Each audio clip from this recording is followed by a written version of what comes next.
욥기 9장에서는 욥의 대답이 기록됐습니다.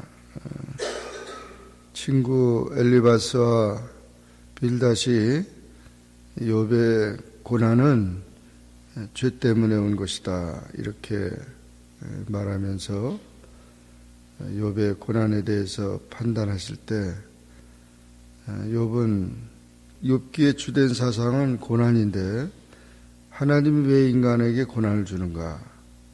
왜 의인에게 고난이 임하는가? 이제 그런 뜻입니다.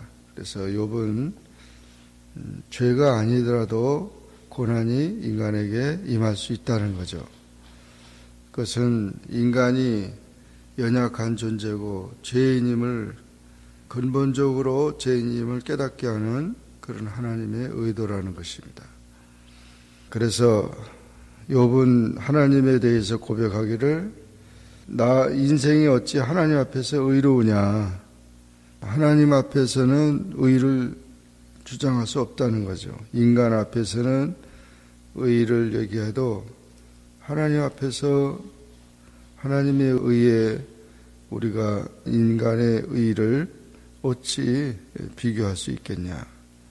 사람이 하나님과 쟁변을 할지라도 천마디에 한마디도 대답지 못하리라. 그래서 하나님의 천마디에 한마디도 대답할 수 없는 인생.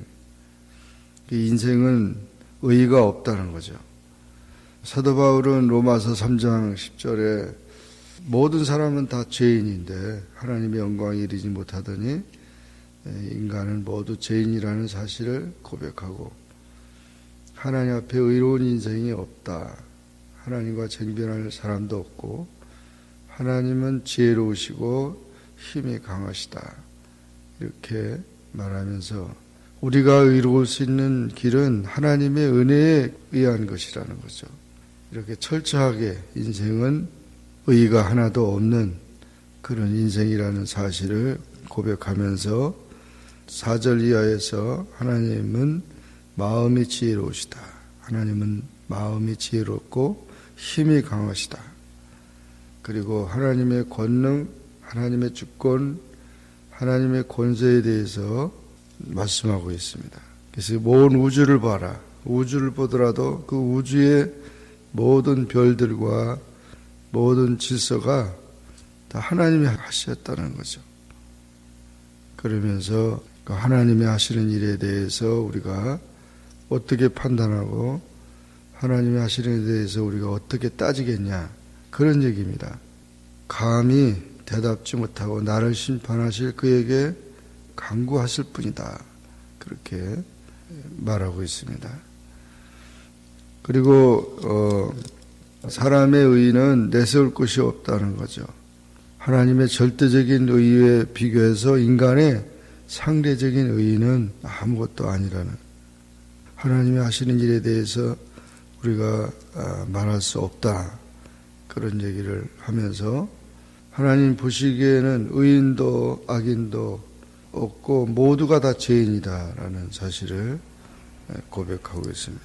세상의 악인의 손에 붙이었고 재판관의 얼굴도 가려졌나니 그렇게 되게 한 이가 그가 아니시면 누구겠느냐. 인간의 의라고 하는 것은 내세울 것이 없다. 그렇게 결론 짓고 있습니다. 그리고 이제 25절 이하에서 인생의 짧음에 대해서 또 말하고 있습니다. 나의 날이 체부보다 빠르니 달려감으로 복을 볼 수가 없구나. 체부라는 말은 전령, 그 당시 긴급 알리는 사항을 달려가면서 전달하는 지금으로 말하면 우편 배달부죠. 그 배달부보다 빠르다. 인생의 삶이 이렇게 빠른 인생이라고 하는 표현을 했고 지나가는 것이 빠른 배와 같고 움직일 것에 날아내리는 독수리와도 같다. 빠른 배와 독수리, 체부 이렇게 인생을 비교하면서 인생이 짧다는 거죠. 순식간에 지나간다는 거예요. 그러면서 인생의 그 허무함을 말하고 있습니다. 빨리 지나가는 인생의 삶 속에 우리를 위해서 중보할 자가 필요한데 누가 중보하겠느냐. 인생에 대해서 누가 대답할 사람이 아무도 없다. 하나님은 나처럼 사람이 아니신 즉 내가 그에게 대답함도 불구하고 대질하여 재판할 수도 없고 양적 사이에 손을 얹을 판결자도 없다는 거죠. 그래서 하나님과 인간 사이에 중보자가 필요한데 그 중보자가 없다. 그렇게 욥은 고백했는데 우리가 신약에 넘어오면 이 중보자는 바로 예수 그리스도였다는 것이죠. 예수님이 중보자가 되셔서 하나님과 인간 사이에 이 연결을 하고 막힌 담을 풀어주시고 예수 그리스도의 이름으로 기도하게 하시고 예수 그리스도의 이름으로 우리가 하나님과 교제할 수 있게 한 것은 바로 예수 그리스도 중보자이신 예수 그리스도. 나는 길이요 진리요 생명이니 나로 말미암지 않고는 아버지께로 올 자가 없다. 그렇게 말씀한 것처럼 중보자가 예수님이 되어주셨다는 거죠. 그래서 인생에 있어서 하나님과 인간과의 관계는 벽이 있는데 그러나 그 벽을 무너뜨리고 화평케 하고 우리를 하나님의 은혜로 의롭게 해서 하나님의 백성으로 우리를 삼게 하시는 그런 하나님의 은혜에 대해서 깨닫게 되는 거죠. 그래서 욥은 하나님과 인간 사이에 깊은 막힘을 보았는데 중보자가 필요하다는 사실을 얘기했는데 이것이 나중에 하나님의 은혜로 깨닫게 되어지는 것을 보여주고 있습니다.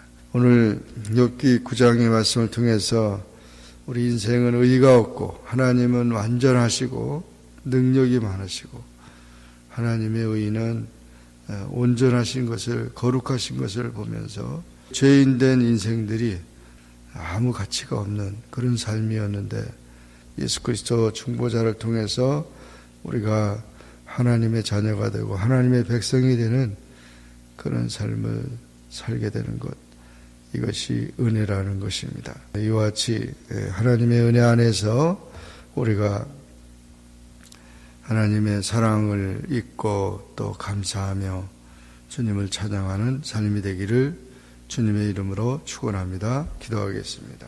사랑의 하나님 아버지, 은혜를 감사합니다. 오늘도 주님 앞에 나와 기도하게 하시고 주의 말씀을 상고하게 하시니 감사합니다. 욥이 이렇게 심한 고통 속에서 어찌할 바를 모르지만 친구들의 충고도 결국 별로 효과가 없지만 하나님 앞에서 자신이 하나님의 주권을 깨닫고 권능을 깨닫고 지혜를 깨달으면서 인생의 연약함과 또 의의가 없는 그런 내세울 것이 없는 모든 사람이 죄인이라는 사실, 중보자가 필요하고 예수 그리스도로 말미암아 우리가 하나님의 자녀가 되고 하나님의 은혜의 삶을 살아갈 수 있는 귀한 그런 사실들을 깨닫게 하셨습니다. 일습관에 달하고 빠른 인생들, 우리의 모든 연약한 그런 삶 속에서 하나님의 은혜로 우리의 모든 삶에 생명과 소망과 은혜가 넘치는 그런 삶이 될 수 있도록 축복하여 주옵소서. 예수님의 이름으로 기도하옵나이다. 아멘. 하늘에 계신 우리 아버지여, 이름이 거룩히 여김을 받으시오며 나라에 임하옵시며 뜻이 하늘에서 이룬 것 같이 땅에서 이루어지이다.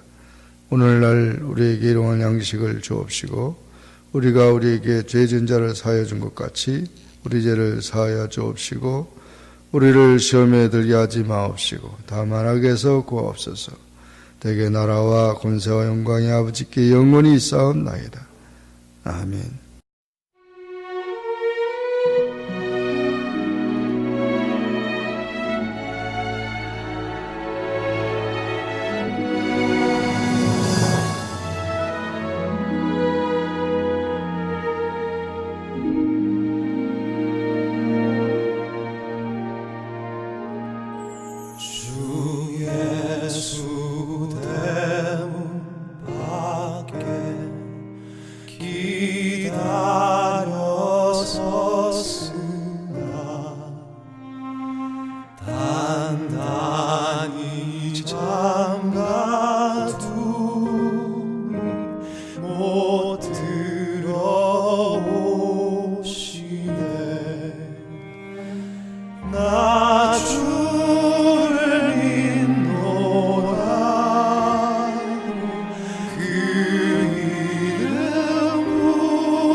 감사